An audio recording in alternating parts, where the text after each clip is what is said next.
그렇게 신학교로 근데 가셨는데 네. 신학교 가셔서는 막상 또 그렇게 방황하셨다면서요? 방황을 많이 했죠. 왜냐하면 제가 이제 신학교 들어가면서부터 모든 경제적인 지원이 없었어요. 그 전에는 이제 할머니 밑에서 또 다른 이제 친지들 돕고 그래서 어쨌든 학교를 다녔지만 대학교를 이제 대전으로 이제 가면서 이제 혼자 살아야 되는 게 시작됐죠. 그래서 혼자 벌어서 먹고 혼자 벌어서 등록금 하고 그래서 제가 93년도에 대학을 들어갔는데 졸업은 2007년도에 했습니다. 얼마 안 됐죠. 졸업을 정말 이게 뭐 그렇게 벌고 하고 제가 그러다가 2000년도에 이제 제대하고 복학해서 2000년도에 졸업을 할 수 있었거든요. 그래서 졸업을 한 2달 남겨두고 제가 자퇴를 했어요. 이제 그때 저희 할머니가 이제 수술을 하셔야 되는데 수술비가 없는 거예요. 아버지도 어떻게 할 수 없고. 그래서 제가 그때 그 타이밍에 제가 자퇴를 하면 일부 반환을 해주더라고요. 근데 그게 수술비 정도가 돼서 제가 자퇴를 하고. 근데 사실 이제 그 당시에는 되게 막 분노스러웠어요. 이런 상황들이 내가 꼭 이렇게 살아야 되나. 그리고 교수님들도 너 이제 조금 너 그냥 출석만 해도 졸업인데 그 정도 상황인데 왜 자퇴를 하냐. 이제 그걸 구구절절 설명을 드릴 수가 없더라고요. 그래서 저는 그냥 자퇴를 해야겠습니다 하고 했는데 그 상황이 너무 분노스러웠거든요. 근데 지금 와서 돌아보니까 제가 그러면서 이제 서울에 올라와서 프로듀서를 본격적으로 하게 됐거든요. 그러니까 어찌 보면 졸업적인 차원으로는 돌아간 거지만 하나님께서 저를 또 이 사역의 길로 이끄시기 위한 또 하나의 또 과정이 아니었나 이렇게 생각합니다. 할머니 치료비를 위해서 자퇴했지만 사실 공부는 계속 했어야 되는 거 아니에요? 그럼 그 이후에 어떻게 다시 공부를 그 이후에 계속했어요? 이제 음반 작업을 계속 하다가 제가 그 옆에서 또 저 관심 가져주시는 목사님께서 공부를 계속 해야 하지 않겠느냐 그런 얘기를 이제 한 2, 3년 동안 주고 받았는데 그분 주위에 계신 어떤 분이 이름 모를 어떤 분이 목회자가 되고자 하는 분이 있으면 좀 연결해줘라. 내가 후원을 하고 싶다. 기도하면서 목회자 후보자들에게 후원하고 싶다고 하셔서 그냥 누가 등록금 대주시기로 하셔서 대학원을 가래요. 근데 제가 졸업을 안 했잖아요. 그래서 제가 급하게 제 어렵게 끌어모아서 마지막 졸업을 하고 바로 대학원을 갔죠. 그러니까 그때만 해도 아유 나는 목회는 아니야. 목사는 안 할 거야. 그냥 졸업은 하자 일단. 그러고 갔는데 그분께서 이제 기꺼이 도와주시기로 하셨는데 상황이 바로 안 좋아지신 거예요. 그래서 아이고. 1년만 하시고 못 하시겠다고 연락이 오셨어요. 누군지 몰랐는데 그 미안하니까 연락이 오셨더라고요. 그래서 그냥 제 아내하고 그래 내가 무슨 사역이냐. 그냥 우리 이제 지방에 내려가서 우리 돈 벌고 잘 살자 뭐 이런 쪽으로 방향을 좀 틀으려고 그랬어요. 근데 그 밤에 이제 저희 아내하고 그런 얘기를 해서 사역보다 우리 그냥 건강하게 좋은 가정 만들자 그랬는데 그 다음날 그 후원자가 다시 전화 오셨더라고요. 집회 예배 중에 기도를 하는데 제가 계속 마음에 걸리더래요.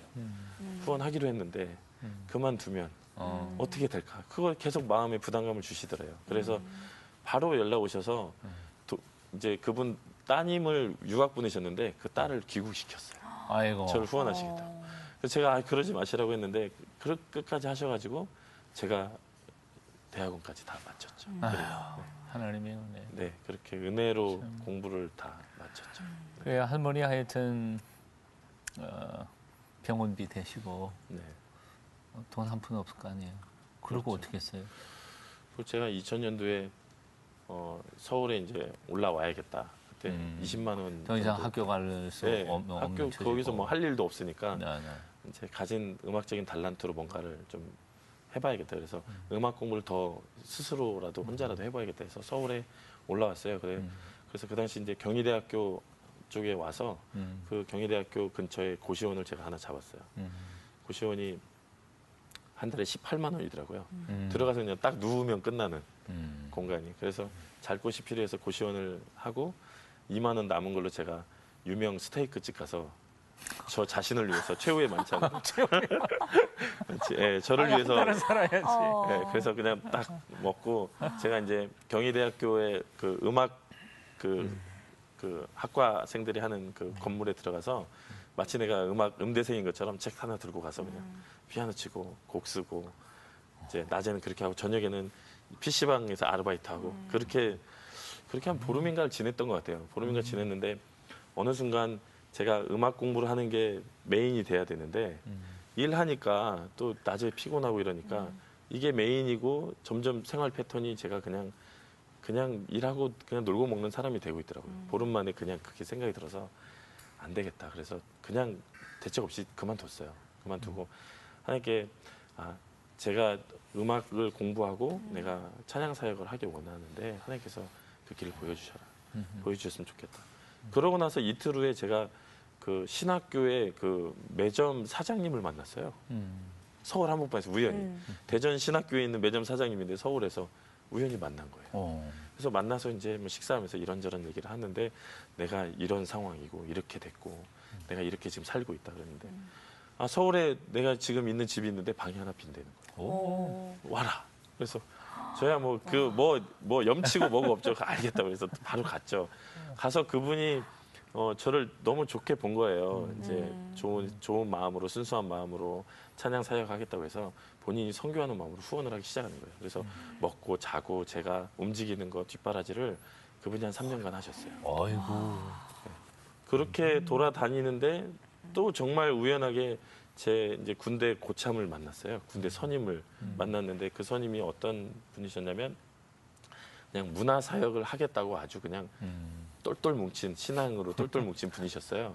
그래서 교회 이제 군부대 교회에서 예배 드리면 제가 그때 반주를 했거든요. 그러니까 그분 인생에 있어서 음악을 가장 잘하는 사람은 저였던 거예요. 그냥 막연하게. 그래서 군부대에서 그냥 자기는 문화사역 하면 나중에 건물을 지어서 뭐 문화사역 하는 사람들의 로망이 있거든요. 1층에는 카페 짓고 2층에 이런 거 뭐 녹음실도 만들고. 작업실도 있고. 예. 그런 꿈을 꾸셔서 항상 밤마다 제 옆에 오셔서 막 그 그림 그리면서 막 꿈을 나눴어요. 그래서 나와서 만났는데 그분이 그 꿈에 거의 가까이 가 있더라고요. 너무 신기한 거예요. 문화사역을 하고 있고 회사를 운영하고 있는데 이제 찬양에 관한 컨텐츠를 만들고 싶어서 저를 찾고 있었다는 거예요. 첫 거기서 번째인데 딱, 우연히 만나셨어요. 만난 거예요. 너무 반가워하고 근데 저는 이제 뭐 경험도 없고 사실 그런데 그렇게 얘기했는데 제가 뭐 재고 뭐 할 거 있겠습니까? 우리 회사에 와서 음악 만드는 일 하자. 그래서 제가 감사합니다 하고 갔죠. 가서 처음 만든 게 바로 그 힙합 앨범이었습니다. 예. 그래서 그 당시에 욕을 먹었지만 굉장히 이제 뭐 판매나 이런 쪽으로는 성공을 했죠. 욕을 먹었다는 건 그만한 또 반응도 있었다는 네, 거고. 관심도 그렇죠? 있었다는 관심도 거고. 있었다는 거죠. 팀 이름이 그때는 이제 비트 CCM이라는 그 프로젝트 음반을 만들었고요. 그리고 나서 이게 음악적으로만 하다 보니까 사실은 이 찬양 음반이라는 게 실제로 성도님들과 만나서 커뮤니케이션을 해야 그게 더 그렇죠. 영향력이 있거든요. 그래서 그렇게 커뮤니케이션 하는 팀을 만들자 해서 바이러스라는 팀을 제가 네. 새롭게 결성을 했습니다. 그 팀도 랩을 주로 하는 팀이었죠. 이름이 좀 이름 자체가 조금 특이해. 네. 뭐 어떤 분들은 그 이름 바꾸고 와라. 너무 이거 부정적이다. 음악 들으면 병 걸릴 것 같다. 뭐 이런 분들도 계셨거든요. 컴퓨터 바이러스도 있고. 네, 뭐 근데 이제 처음 만들고 이제 부정적인 게 있었지만 그래도 아무래도 랩을 하는 팀이니까 좀 강렬한 이름이 좋겠다 해서 이름을 지었거든요. 그래서 처음에는 아니 굳이 바이러스라고 이름 붙인 이유가 있을 거 아니에요. 일단은 뭐 그 바이러스가 확산이 엄청 빠르잖아요. 한번 걸리면. 그러니까 복음과 주님의 사랑을 전파의 속도, 바이러스처럼 힘. 빨리 전염시키겠다 이런 의도도 있었고요.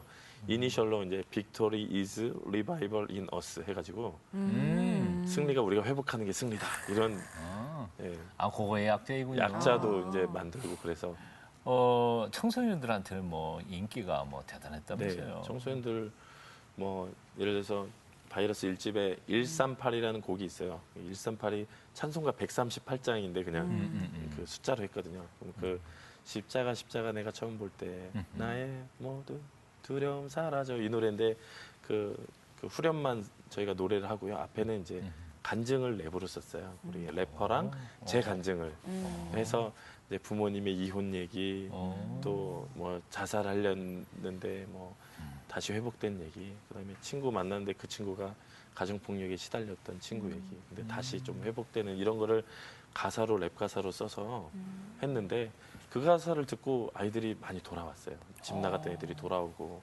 자살을 했던 애들이 다시 돌아오고 저희는 뭐 이메일도 오고 제가 그 노래 듣고 다시 돌아왔어요. 뭐 이런 얘기들. 그러면서 아 이게 정말 내가 헛짓한 게 아니었구나 이런 생각을 좀 했죠.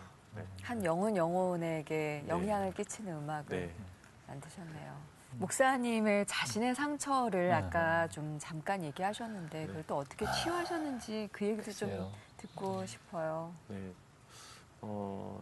근본적인 치유는 앞전에도 말씀드렸듯이 제가 교회에 가서 계속 찬양하면서 하나님께서 저를 치유하셨다고 생각하고요. 그 다음에는 이제 제가 이제 가정을 이제 꾸려야 되잖아요.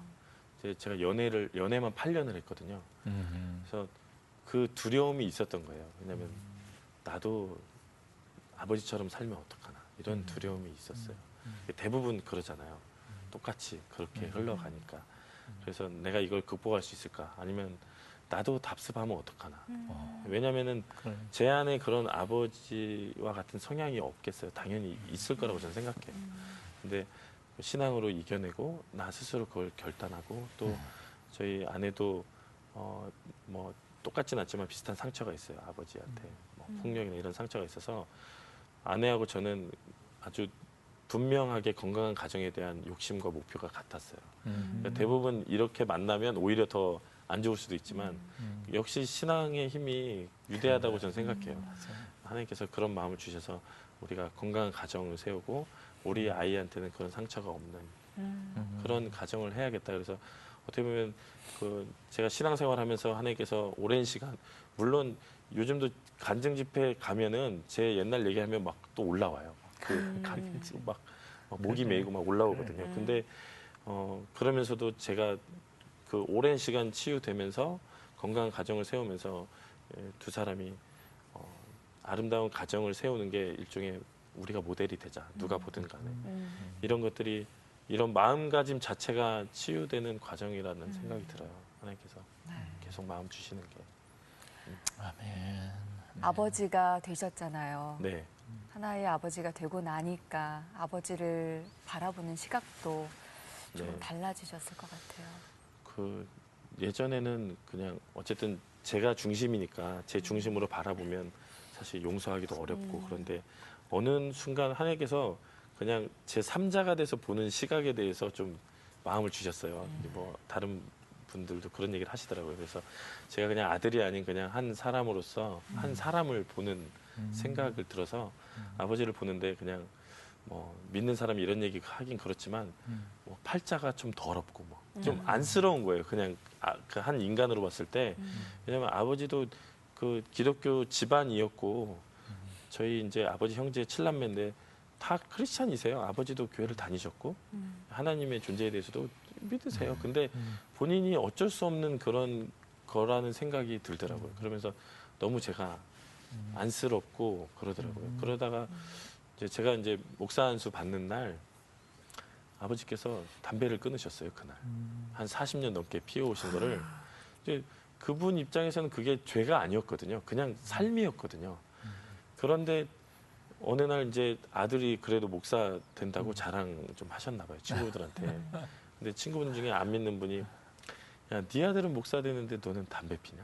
그런 얘기를 했는데 자기는 그게 도저히. 그냥 삶이었는데 충격이 상처가 되신 거예요. 그래서 오셔서 안수받나 오셔서 자랑하시더라고요. 나 담배 끊었다.